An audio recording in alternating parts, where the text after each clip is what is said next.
Nous sommes toujours dans le bœuf politique qui décrypte aujourd'hui la France-Afrique. La dernière visite d'Emmanuel Macron au Cameroun, au Bénin et en Guinée-Bissau. Nous allons maintenant aborder une phase très hypocrite. Hypocrisie. Jacques Cheminade, durant ce séjour camerounais d'Emmanuel Macron, il a parlé d'hypocrisie de certains pays africains qui, pour une fois, n'ont pas été des moutons.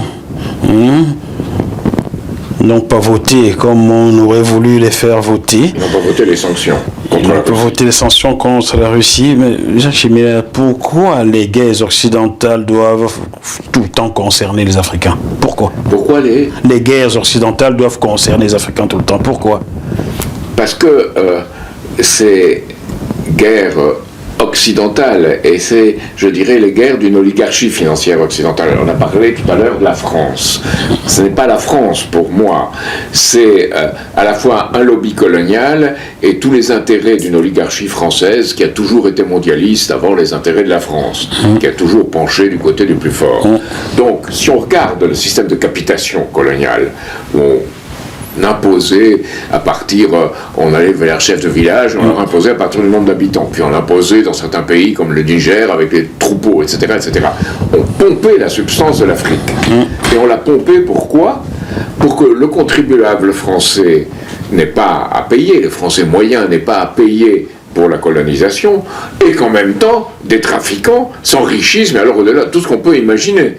Donc, c'est pas la France en elle-même, si, dans une certaine mesure, où il y avait des retombées, mais c'est ceux qui dominaient la France, qui exploitaient directement l'Afrique. L'Afrique, c'était une sorte d'exploitation organisée, avec des lobbies qui pénétraient tous les partis politiques. Organisés par qui? Par un système? Les lobbies financiers. Les lobbies financiers. Voilà. D'accord. C'est très intéressant dans on pourrait parler de l'occupation des sols, notamment en Tunisie ou ailleurs en Afrique. C'est le lobby financier, le rôle des banques, à l'époque, la Banque de Paris, BNP Paribas aujourd'hui, etc., etc., qui jouaient ce rôle-là, les banques françaises. Mais j'ajouterais aussi quelque chose, c'est que dans ce contexte, il y a eu une aggravation de la captation des ressources de l'Afrique. Si on regarde en moyenne, sous l'administration coloniale, dans les années 1925, c'était 9%, c'est passé à 16% de la captation du PIB de l'Afrique en 1955. Et à travers le franc CFA, c'est encore plus aujourd'hui. Donc cette captation, avec l'évolution de l'histoire, n'a pas diminué. Elle s'est accrue. Donc aujourd'hui, la France ne peut pas continuer comme ça. C'est absolument impossible que la politique d'un gouvernement soit cette politique de cette oligarchie financière. Et c'est là que Macron est le plus parfait hypocrite, parce qu'il accuse les Africains d'être hypocrites. L'hypocrite, c'est lui. Et il faut se regarder dans un miroir. Et c'est là qu'il faut une alternative pour nos amis de la Ligue panafricaine Imoja se battent pour ça. Beaucoup d'autres se battent en Afrique pour cette alternative. Et toute une jeunesse apparaît aujourd'hui en Afrique qui commence à retourner et à relire et à revoir les traités coloniaux. Et les grands écrivains qui s'y sont opposés, africains, tous les grands africains qui s'y sont opposés, au Cameroun, en Côte d'Ivoire ou ailleurs. On se souvient de Mongo Betty, même battu au Cameroun, qui a été combattu et interdit de séjour au Cameroun, malmené en France, oui, en effet. Et la personne de Thomas Sankara, qui est Thomas Sankara. revenu. On comprend bien qu'en France, tout le monde avait intérêt à sa disparition physique ou politique. Qu'est-ce que Mitterrand avait dit en son temps à propos de Thomas Sankara? Il a dit que c'est un jeune homme qui avait beaucoup d'ambition et que ça allait probablement lui coûter cher. Et ça lui a coûté cher quelques mois seulement. Il avait dit d'ailleurs Thomas Sankara lui-même, s'il n'y a pas une unité de l'Afrique pour défendre les idées que je défends, eh bien on ne me reverra probablement pas au moment des réunions africaines suivantes. C'était au sommet de l'OUA en 1987, l'année où il est assassiné d'ailleurs, hein, je crois bien. Les Africains ont-ils des leçons à recevoir d'Emmanuel Macron en termes de relations diplomatiques entre eux et la Russie, Jacques Cheminade? Certainement pas. C'est Emmanuel Macron qui aurait des leçons à recevoir de notre propre histoire, dans ce qu'elle a eu de meilleur, et de l'idée de vraie souveraineté nationale. La souveraineté, c'est pas une ligne Maginot, qu'on se protège contre tout et on exploite les autres. C'est pas du tout ça. La vraie souveraineté, c'est lorsque on aime son pays et on aime aussi le pays des autres. Et on a un intérêt commun. C'était la logique en Europe, au moins rappelons aux Européens ça, du traité de Westphalie de 1648, où on dit on pardonne les offenses qu'on a fait, qu'on s'est fait aux uns et aux autres. Deuxièmement, on opère pour son propre avantage, mais surtout pour l'avantage de l'autre, l'avantage commun. Et après, surtout, et ça c'est oublié dans le traité de Westphalie, personne n'en parle, on élimine les dettes qui étaient liées à la guerre. Eh bien là, il faudrait éliminer les dettes qui étaient liées à la colonisation. Je ne pense pas qu'il faille de grands discours sur les repentances et tout ça, c'est très bien.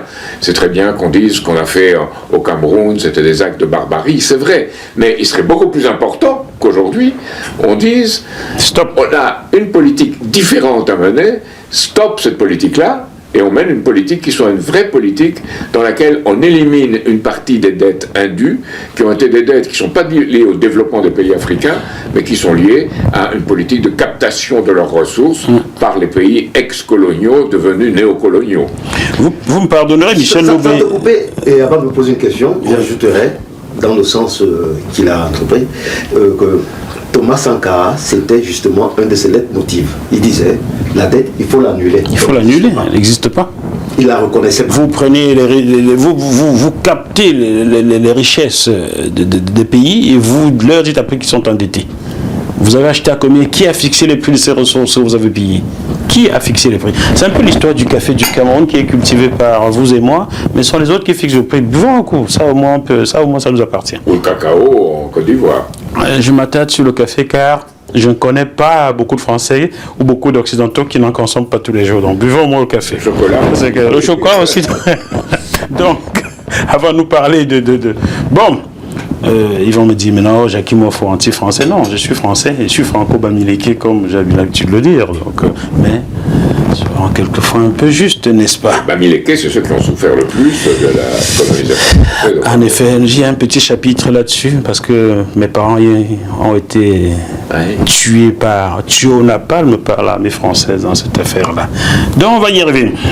Les peuples africains n'ont-ils pas le droit? Je m'attarde beaucoup sur Jacques Cheminade car je sais que des gens vont vous écouter et ils attendent de vous écouter là-dessus. Ils m'envoient des questions, beaucoup de questions pour vous. Les Africains n'ont-ils pas le droit de choisir leur partenaire différent de la France? Bien sûr qu'ils ont le droit, mais la France a un devoir, pas seulement vis-à-vis de l'Afrique, vis-à-vis du monde. Ça serait de soutenir un nouvel ordre financier et monétaire international, ce que nous appelons un nouveau Bretton Woods.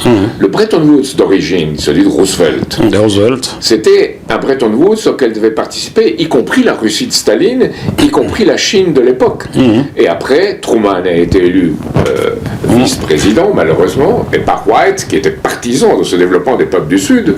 Et on a eu Truman et toute la politique américaine qui est devenue une politique anglo-américaine, une politique qui était opposée aux idées qu'avait Roosevelt, aux idées honnêtes qu'avait Roosevelt. Et il y a eu cette politique donc de Bretton Woods qui a été un Bretton Woods tronqué. Et ce Bretton Woods tronqué, c'est devenu encore pire après le 15 août 1971, il n'y avait plus de Bretton Woods du tout. Donc à partir de là, on a fait ce qu'on voulait. Il n'y a pas eu de règles, il n'y a pas eu de principes. On parle aujourd'hui dans les pays occidentaux de États qui doivent être régis par des règles juridiques internationales. Ce n'est pas vrai, c'est les règles des dominants. Des dominants. Il y a des règles, c'est celle des Nations Unies, c'est celle de Bandung de 1955. Ça, ce sont des règles pour tout le monde. Nations Unies dirigées par 4 ou 5 grandes puissances, là. Elles sont dirigées par 5 grandes puissances, mais au moins aux Nations Unies, il y a l'Assemblée Générale où on peut s'exprimer. Ailleurs, on ne peut même pas s'exprimer. Alors ça pose toute la question du Conseil de sécurité, bien entendu, des 5 grandes puissances. Creuser toujours. Mais heureusement, je dirais que la Chine et la Russie ont une possibilité de veto par rapport aux 3 autres. Mais je ferme la parenthèse. Oui. Donc, ce n'est pas la question.